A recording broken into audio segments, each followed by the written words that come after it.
Hello, my beautiful listeners, other girls that are listening, random people that find this review podcast thing.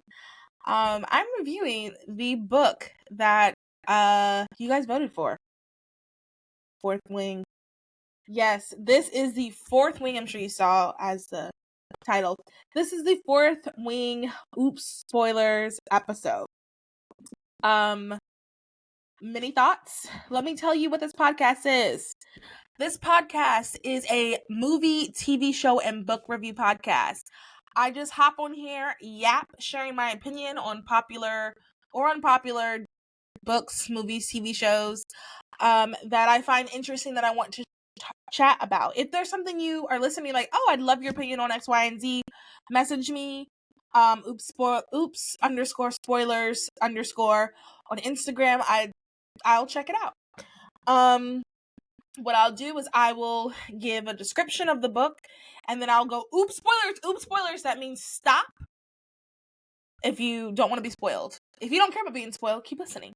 I'll also give a TOG score at the end, which I have a rubric now. I will talk about the plot. I'll give it a score of the plot, language, cursing, whether it's spiciness. We're Christian conservatives over here, so. And then entertainment value. I'll add it all up, and then that is how you'll get the TOG score. So yeah, I have some points I want to make. And then I want to read the back. I actually bought the book because I thought, I'm gonna be able to sit down and read the book. I mainly didn't sit down and read the book. I had to listen to it on Libby. For those who do not know, Libby, if you have a library card, gives you a free,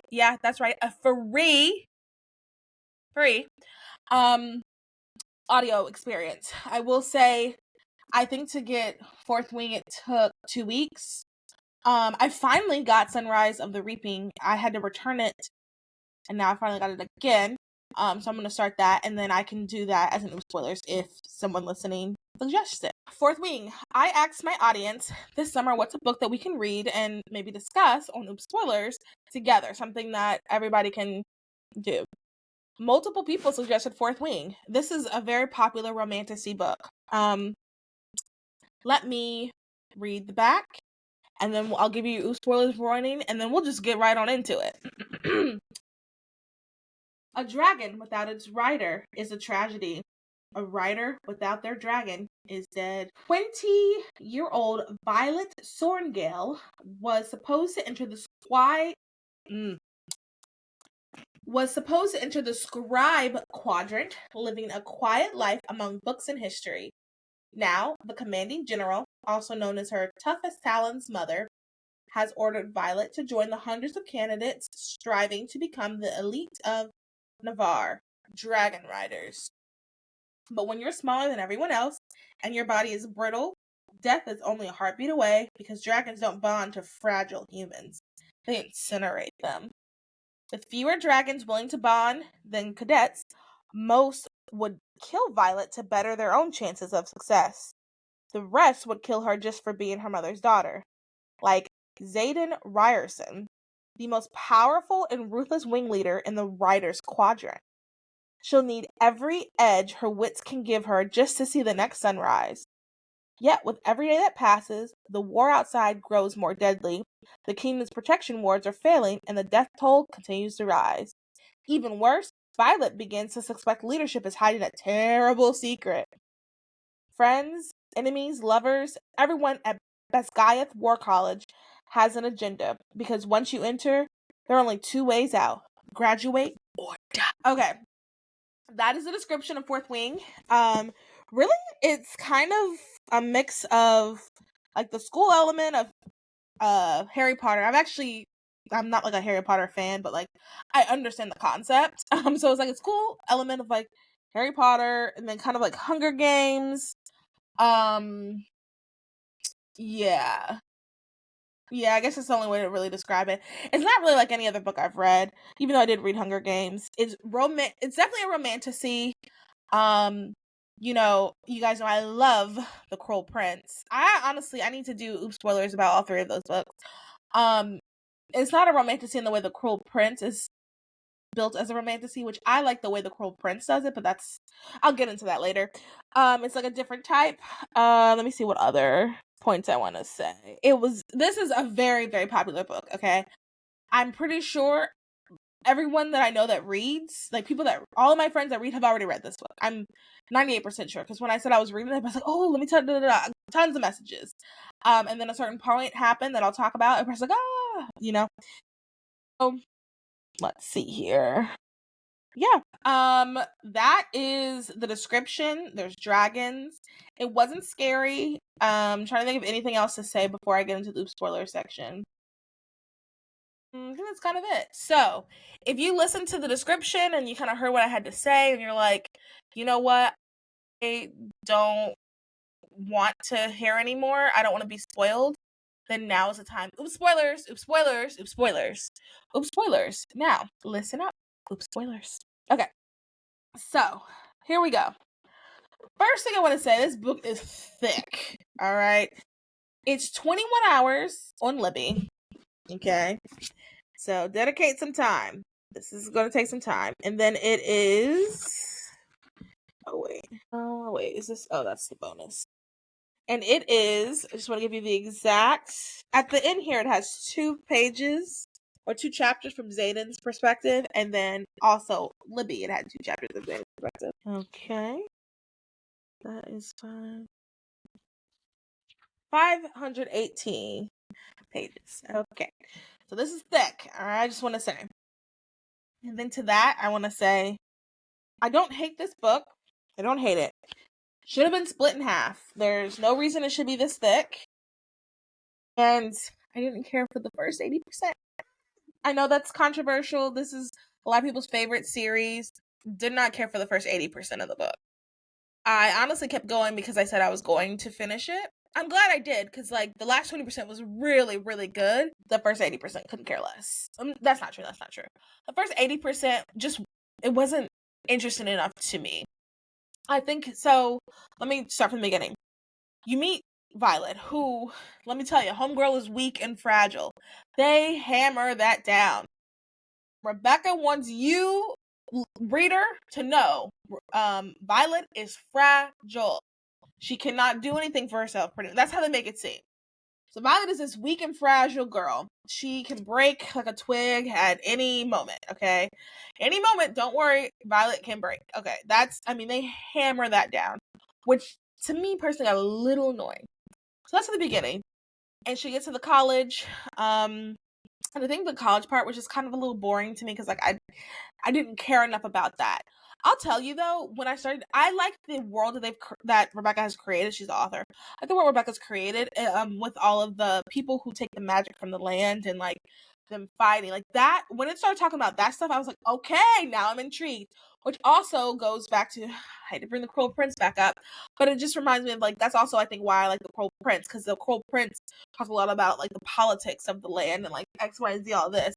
And, all my friends are like, this book is, you have to get through the first 80% to be able to care about the rest and to be able to understand what's going on in the rest. Sure. Which is why, another reason, stuff just fell off my night table. Which is another reason why, I kept up with it. Because I'm like, okay, I understand this is the first book. Sometimes it goes a little slow. I liked Crown of Nyaxa, but I didn't necessarily feel that way like the first 80% of Crowns of Nyaxa. It actually like got my attention right away. But I will say there were parts where I was like, okay, let's get through this. Let's push through this. But there was a lot of parts like that in Fourth Wing for me. Like I was just kind of like, all right, let's finish the battle. Okay, who won the battle? Okay, she's fighting again. So it starts off told Violet is weak, can't do nothing. Wins the first challenge. There's people who want to kill her. And we also learn her childhood best friend, who it seems like she had a crush on at one point, sees her, and he just is reminding her how weak she is. He was starting to annoy me a lot. I mean, I was just kind of like, okay, we get it. You care about her, and you don't want her to die. At every moment he could, he was trying to get her out. She's supposed to be a scribe, and she is supposed to be like her dad, but her mom is making her go be a dragon rider.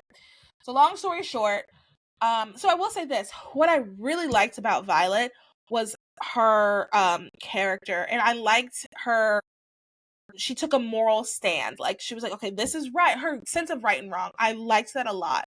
And I go to this point where, so, they're at a college where they learn to ride dragons. Okay, they're finally at the place where they're trying to get their dragons, which takes them a while to get there, but they finally get there. And you're like, oh, okay, maybe the book's almost over. No, it's not even halfway. So they finally get to the part where they get the dragons, and someone is trying to kill a smaller dragon, because in their society culture, weak equals bad, not good, kill him, kill him. So they were trying to kill a younger, smaller, weaker dragon. But she's like, I can't let them do that. And it was just like, she's risking her life to do this, to stand up to these people who obviously are much, much stronger, more skilled than her. So I really liked Violet's character, her moral, her values. That part, love, chef's kiss. So then there's also Xaden. Xaden is the guy who wields shadows. Oh, they all get powers too. When you have a dragon, then you get your powers. His are wielding shadows, which I guess just like bringing on darkness, which is, yes. So he's the brooding. He is the rebellion leader's son. He is tall. He's tall, dark, and handsome. Okay. And I'm going to get to some thoughts on Xaden. Tall, dark, and handsome. He is brutal. He, at the beginning, wants to kill Violet. And then, lo and behold, what? They become lovers. That should not surprise anyone. They become lovers. Their dragons are mated together. And when your dragons are mated together, they're mated together for life. And then because they're mated together for life, it also... so if your dragon dies and you've been bonded, then you die. So if one of the dragons dies, and if a dragon's mate dies, the dragon dies. So anyway, long story short, they're in a weird quad. So because of that, Xaden's like, okay, I have to make sure this chick stays alive. And remember everybody, she's much weaker than everyone else. I have to make sure that she stays alive. Also, people are trying to kill her because the weakest, and I'm being cynical, but it was kind of annoying, the weakest girl, she gets the strongest dragon. Whoa, okay. So she gets the strongest dragon, and she actually bonds with also the little tiny one too. And Dorna and Terran. Terran's a dragon. She bonds with the big one that's mated with Xaden's Sigil. And then Darna is the tiny golden one, who I liked her. I will say, the first time the dragon talked in the story almost took me out. That was like, okay, now what are we doing here? Now the dragons are talking? I still am not the biggest fan. My friend said eventually I'll like it more. We'll see. Right now I'm like, but we'll see. But yeah, so the dragons talk. And then let me think what else. Talk. So long story short, I'm not sharing every part of it. I'm just kind of trying to say the big thing. And then, I mean, it takes place at the college. That's the main thing. We learn more about people's character, not just like character, but like their character, like who they are on the inside. We learn more about morals and their values, and how people are valued in society, and how the children of the rebels are just like, they want the kids to die. Which takes us to the third act. That is when I'm like, okay, this is a story. All right, so third act. At this point, there is a drill for the people who are a drill for the people who are in the college. And Xaden and Violet are together at this point. They're in love. They're just, lots. I'll talk about when we get to the spice. 2 sex scenes that, unfortunately, I think I missed something, but context clues, I picked up on it. But like, I missed something important during the sex scene, so boo on that. Boo. So anyway, Xaden and Violet are just so in love, and they're just like, oh, we're just together, which, if you've read any book ever, means it's about to die. It's about to end. Someone's going to die, or I fear someone's going to betray someone. So everybody splits up into teams, essentially. Dane, who's her friend, who I think she had a crush on. It's kind of unclear if they had crushes on each other or not. I mean, it's not unclear because Dane does kiss her, but like maybe I just didn't buy it. It was, they have a weird dynamic. I've talked about this before. Like my male friends are like they're platonic. Like I don't understand how you go from platonic to lover. So like when people do that, that's just kind of confusing to me. So like I don't know, but like anyway, at this point we know Dane has a crush on her. So Dane's like, come be on my team. And it's like, no, come be on my team. And she's like, I'll just go with Xaden. Ha ha ha. So then I was like, okay. So I guess the first thing. So when we find out all of Xaden's team, everybody on the team are rebels, the rebels' children. We find out that they actually were given a false information, and the place that they're supposed to go to is actually being attacked by Venin. And Venin are people who derive their magic from the ground instead of from their dragons. And they have been told, people who are like Violet have been told their whole lives that that's fairy tales. That's not real. And she can't believe what she's seeing, and she sees this and that. And she also ends up seeing a griffin rider. So it's dragons versus griffins in this, when people fight.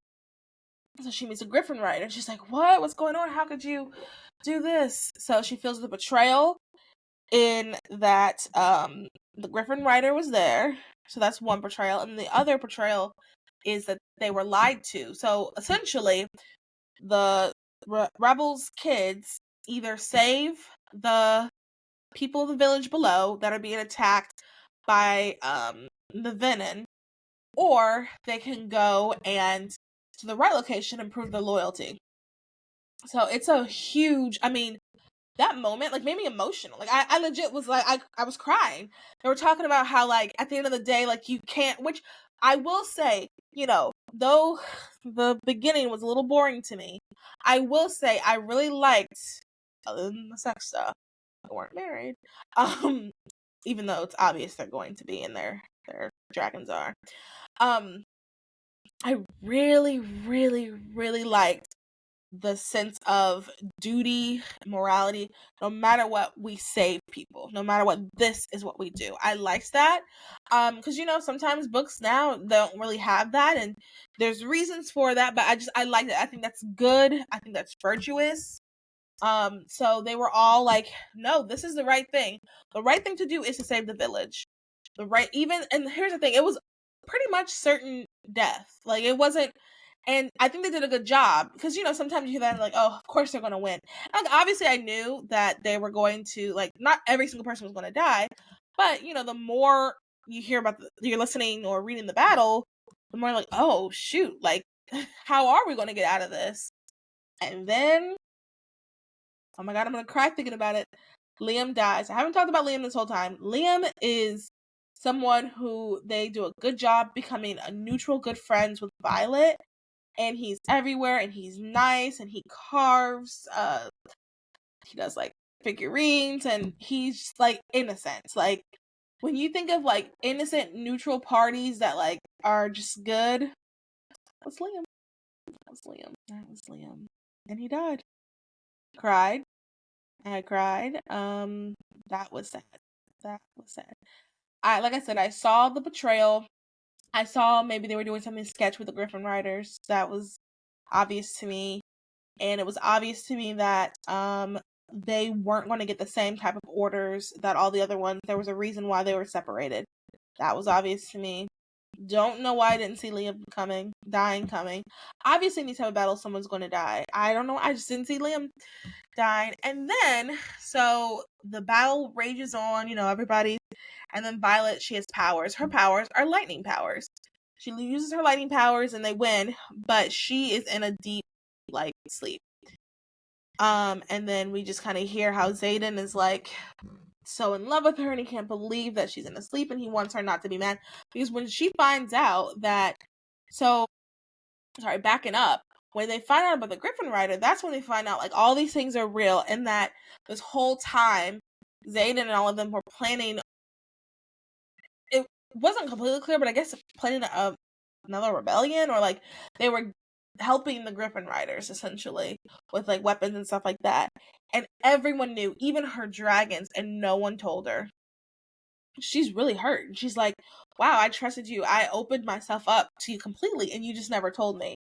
And she's very upset with him. So she wakes up, and she's forgot for a moment, so she kisses him, and she's so happy, and then she remembers. And then she's like, I can never trust you again. And he's like, I'm so sorry, blah, blah, blah. Long story short, we find out that Violet's brother, who we were told has been dead this whole time, is alive. And that's how it ends, essentially.